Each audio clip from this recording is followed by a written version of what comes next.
Right then, welcome back. Today we're doing this. The ZX-10R trophy. We're going to ride some Kawasaki's. More specifically, we're going to ride loads of different ZX-10s. Loads of different tracks, we're all over the place. Japan, Italy, Australia, and everywhere in between. And there are some race bikes and some endurance bikes, so we're going to avoid the road versions of those bikes, if that makes sense. And the first one we're going to ride is that. The original ZX-10, the bad boy. The C1H, the naughty one, the one that tried to kill everybody, that had 148 horsepower and everyone lost their minds. Very collectible bike now, especially with that Yoshimura Suzuka 8 hours-esque, very long pipe, very, very nice. That makes me feel tingles in places that I shouldn't be telling you about. But anyway, we're at Kanto South, 5 laps for the first event. What? Jesus wept. Talk about taking the piss. Setup wise, we need good front end support and we need a pliable back end misses to get the power down. Easy said than done. Attempt number 1, spanner it, waste of time. Attempt number 2, lap 2, we're in 10th, we made a mess of it already, but I'll properly make a mess of it into the wall. Attempt number 3, first lap, sliding about up that uphill right hand bend near the temples. Attempt number 4, and we play Skittles again. So far, so not good. However, what ensues is a very enjoyable race. I say enjoyable because I didn't enjoy it, but it's probably good to watch. My hands are sweating, like, oh my god, sweating. Because this place, you don't really get a rest on it. Even though you go down the back straight and under the bridge, you're still anticipating the stop into the double left-hander by the bridge. But anyway, we get away. We're holding our own, we're through the ever-tightening turns by the temples, and I think, you know what, we're doing alright. Got half a second already, get in here, get on the gas, I'm quick down towards turn 7, and then after that, I'm quite slow, and then I'm fast on the end of the lap. So what I did is I switched off towards the end of the lap and did that, and smashed it into the wall. And by the time we got going, we're in 8th. Stuff it up the inside of somebody here, someone else has already fell off. I mean, that was aggressive. We've gone from 8th to 6th, and then we'll get on the gas and we'll try and call the AI's bluff, and we'll go up the inside of them into turn 1. So we've gone from 8th to 5th, which is not too bad. 2.5 seconds behind the leader. However, there was bound to be some catastrophic moments where people were falling off, and we'll take advantage of them. And well, towards the end of lap, 60% of the way through lap 2, down the back straight, really quick into this double left-hander under the bridge. We're in 5th. I just think, you know what, I just need to be patient because I know I'm quick from here onwards. I'm fast, but what I did is a filthy move round the outside becomes the inside. Excuse me, buddy, I'm coming through, and then nearly smash the Chinese rider up the bump, no pun intended, and pick the left, he goes left, I pick the right. I think this is going to get really tight now. On the brakes, bikes sashaying about. Get it stopped, don't get a penalty. Sometimes you run wide there across that white line, you get a penalty. And we're in 3rd. Rider in 1st or 2nd bins it, and we end up in 2nd behind the French rider. And this is where things got hard because they were fast. They were properly quick. And no matter what I did at the start or the end of the lap, it wasn't enough to beat their middle bit of the lap. And I was just grafting and grafting and grafting. And I thought, I'm going to have to do something daft, like a proper Hail Mary. And I did. I did a proper Hail Mary towards the end of what? Lap 4? Yeah, through the bit where the houses are. I think, sod it, I'm going up the inside. Way too late on the brakes. Panicking, front brake, rear brake, you name it, every brake, the middle brake. Feet brake, don't hit the curb on the right hander, and I think I'm fast down here, I'll sit in the draft, I'll go up the inside. That door gets closed, I think, right, I'll go up the other way, I'll go up the other inside, the left, later on the brakes, done. Little bit of rear brake just to slow it down. You can see the bike swaying about. We're past, we're through, and I think, happy days, we're in. All you need to do, mate, is not make a mistake. However, no, I didn't bin it, but it was the tiniest little mistake. Into here, into this left-hander, double apex, just like probably 10 metres too late on the brakes. AI straight up the inside, tries to shove me out of the way, I stand the bike up, Setup wise, we're good. We've got plenty of front tyre temp, so we're not doing too bad. And then we get on the straight. I think I'll have her under the bridge. That's what I'll do. Like, I'll go down here, I'll slam it up the inside and go past her under the bridge. No, not working. By now, because I've only got 5% rear tyre left, I'm on the traction as well. And it works a treat. It just gives me that extra bit of drive to go up the inside there. And I was quite happy with that. It was quite a good pass. However, that was it. Fun-wise, that was it. There was no more fun. So I'm going to shut up and I'll see you at the end of the lap because I'm sweating watching it again.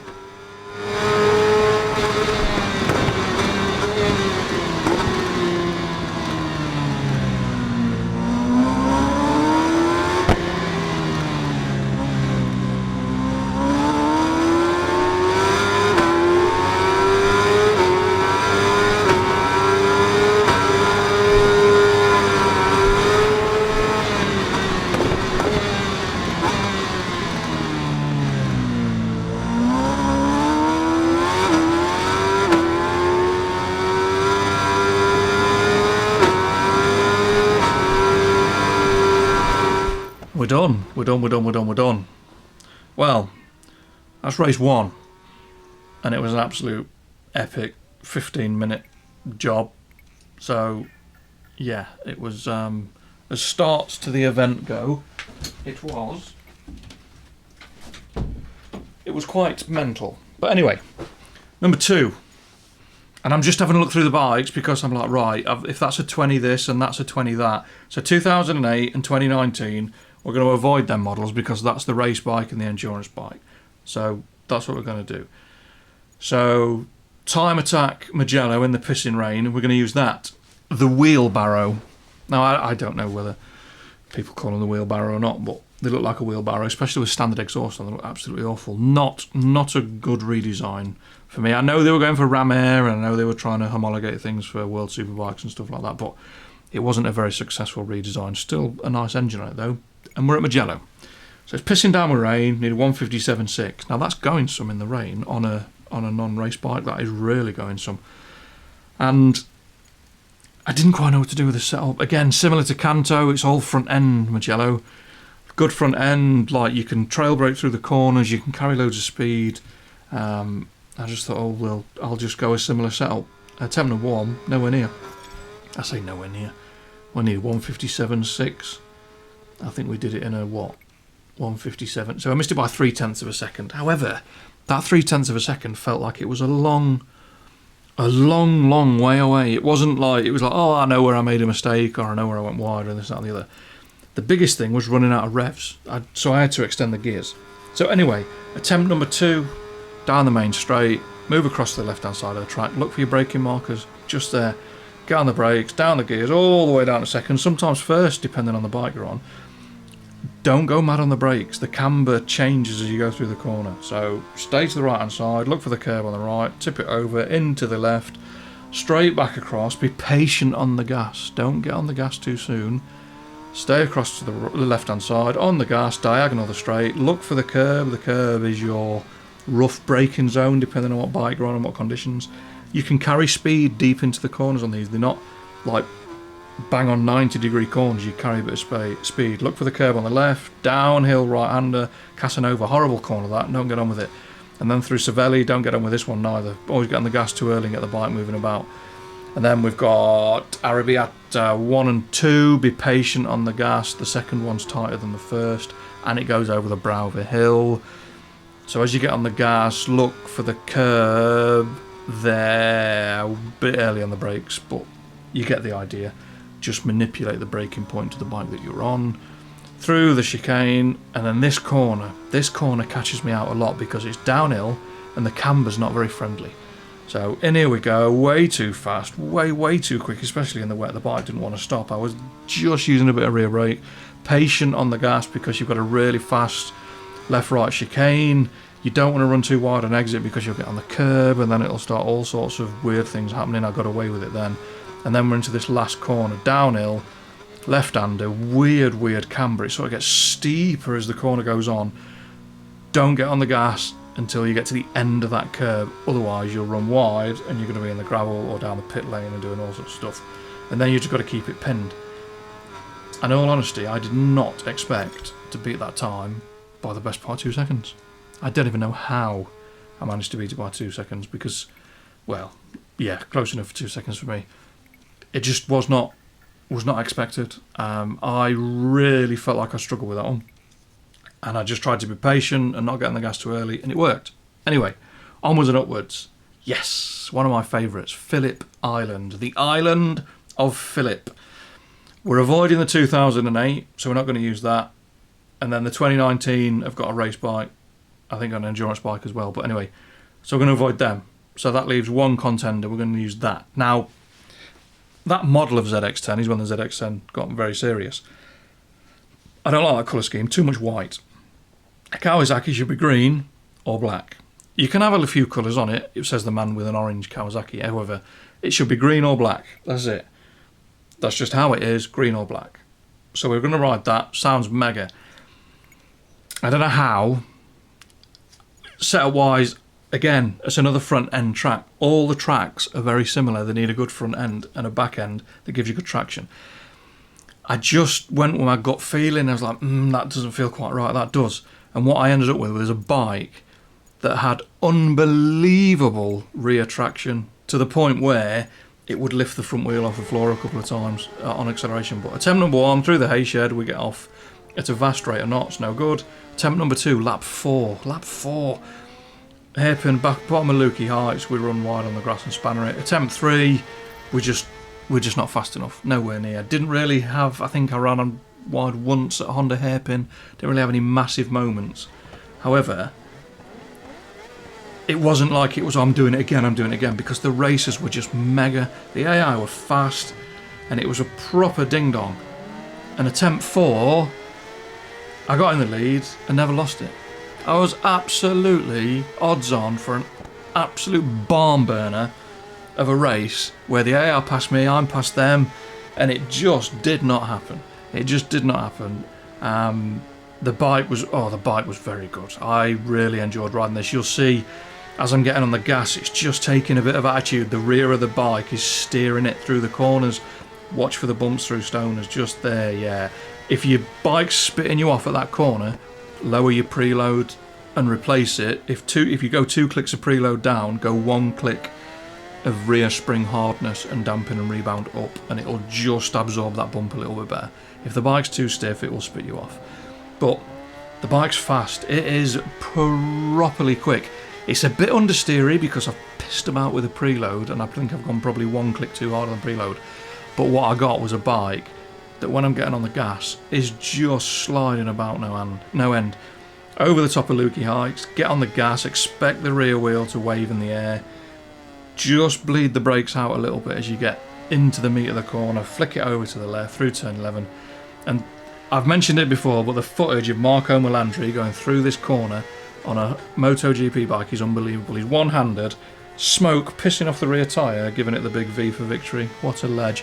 But anyway, down the front straight, we're half a second in front, and like I said, not a lot actually happened. The AI never went away, they're still there.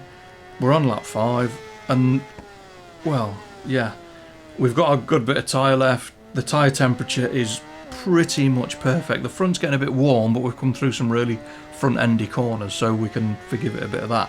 The setup just worked, and I know setups are subjective. I know I do setup guides and everything else, and what works for me might not work for you, but give this setup a go around Phillip Island on a ZX-10.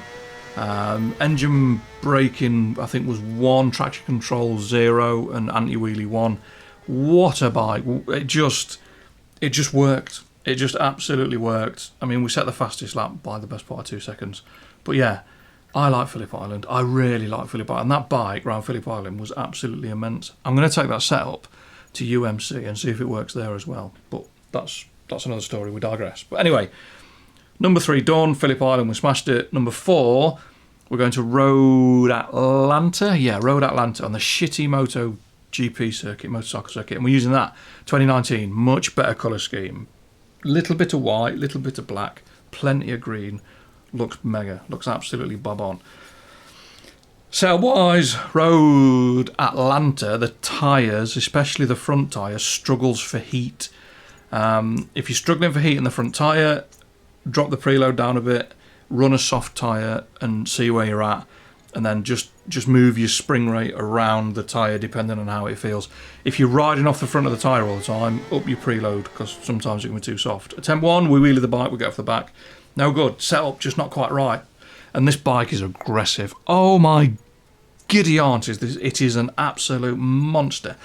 No slack in it whatsoever. You touch the gas, it's off, it's wheeling, it's sliding, it's spitting sideways. It was not a particularly nice thing to ride. But anyway, off the start, we don't do qualifying because qualifying is boring and it just makes the races very sanitised.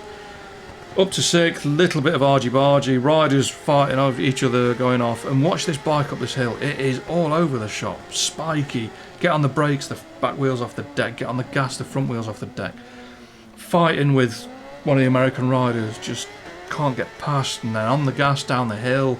It doesn't want to turn, it turns too fast, it turns too slow, it's sliding about, I'm over the curbs, it's wanting to win.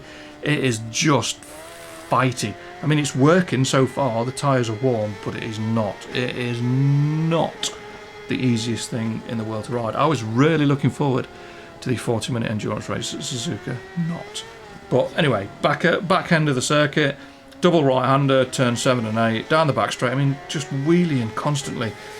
It's fast, it's properly quick, but so's the AI, because I bet we're on the same bike. But down the back straight, back tyre's warm, front tyre's losing a bit of temperature, and that was the problem. That was the problem with this race. We lost front tyre temp, and it just made it quite difficult. Through the chicane, we're going to use like the undercut where we run a nicer line through the first bit and the second and get past him. Get on the brakes for this awful 90-degree right-hander onto the start-finish straight, and we're done, a lap. But you can see straight away, tyre temp, we're going to be in a world of trouble for front tyre. And that's basically what happened. It just got cooler and cooler and cooler and cooler. We had a bit of a moment on lap 3 where I just couldn't get it stopped. The back wheel was waving about in the air. But by this point, we'd got nearly a 7-second gap. The Americans had decided to call it quits and get in the gravel. And that was about it. Lap 5, over the brow of the hill on the brakes. Always, there's something very satisfying about getting that back wheel waving about in the air. But anyway, we digress. Front tyre, wrong one. I should have gone for a soft and it would have held a bit more tyre temp. Whether it would have held the weight of the bike and the way that I like to ride it, I'm not sure, but it worked for now. Rear tyre was spot on, turn the wheelie control off, nearly crash, give myself a mini heart attack, and we're done, and I can take a breath. Right, so 4 down, and we've kind of been building towards the last event, because the last event is an endurance race, and it's at Suzuka. Now, as per normal, whenever I do an endurance race, I always do the full version, which I've done. I've done a bit of an intro for it rather than just sitting in silence.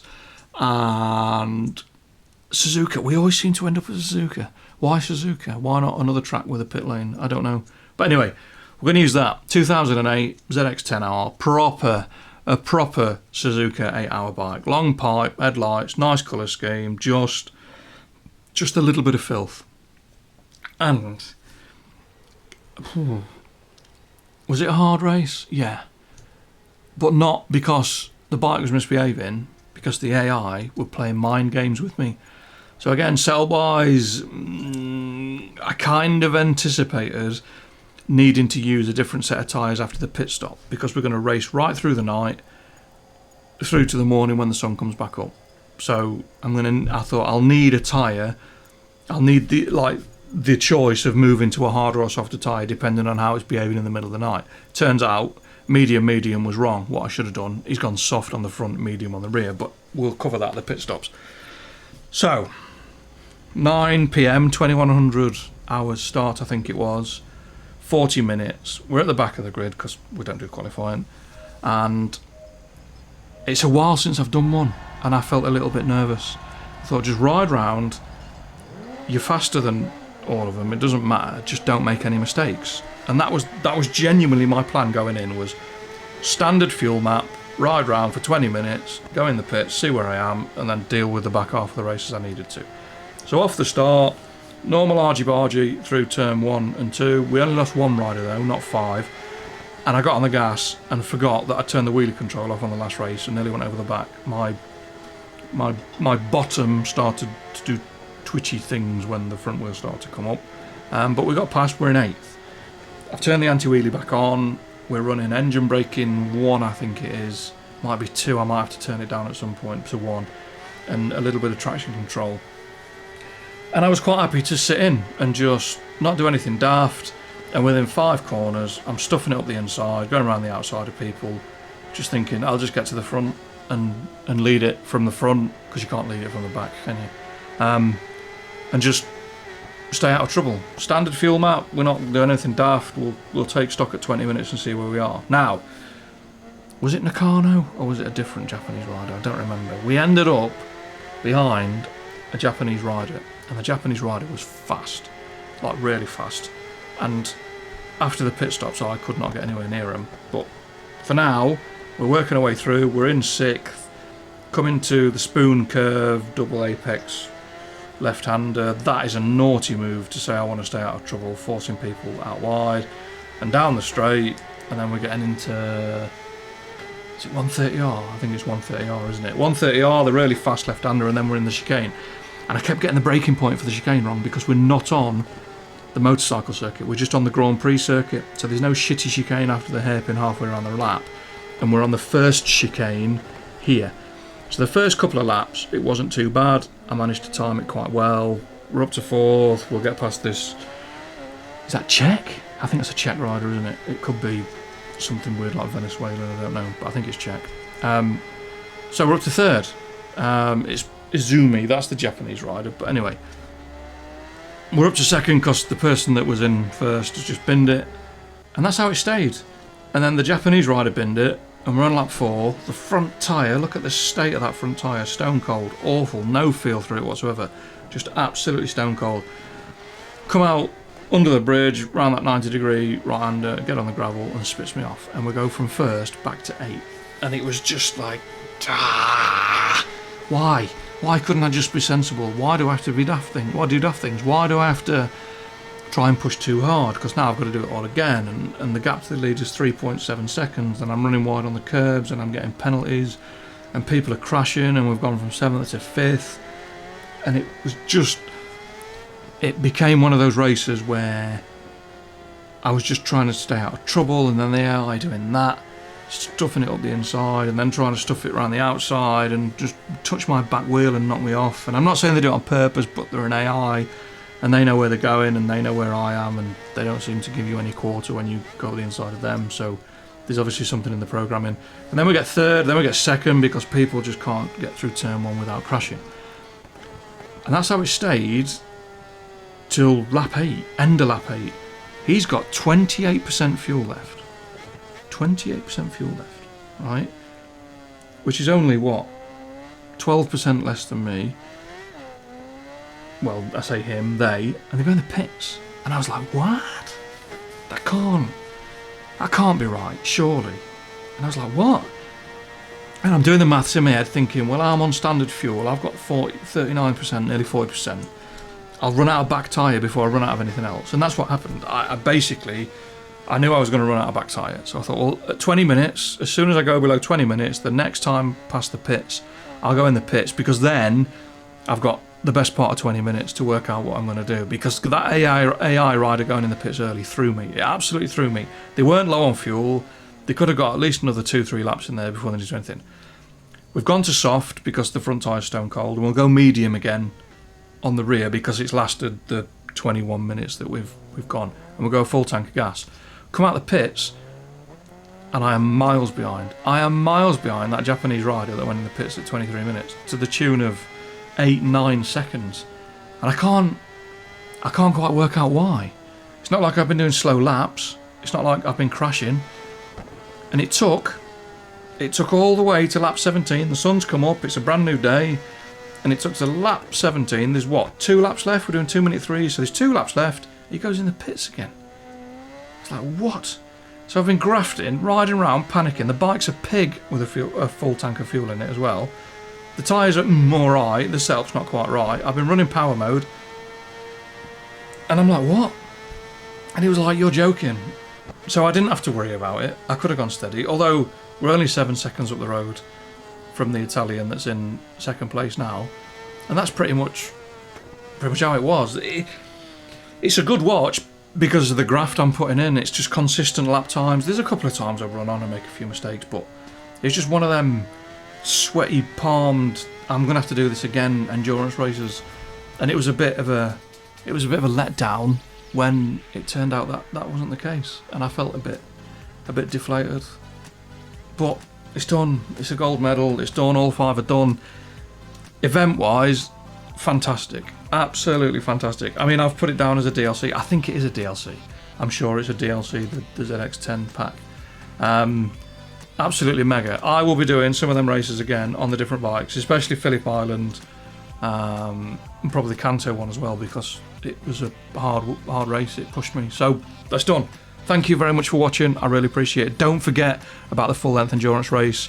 Don't forget to leave me a comment, like, subscribe, and all the usual jazz. And fingers crossed, I will see you next time. Stay safe. Peace.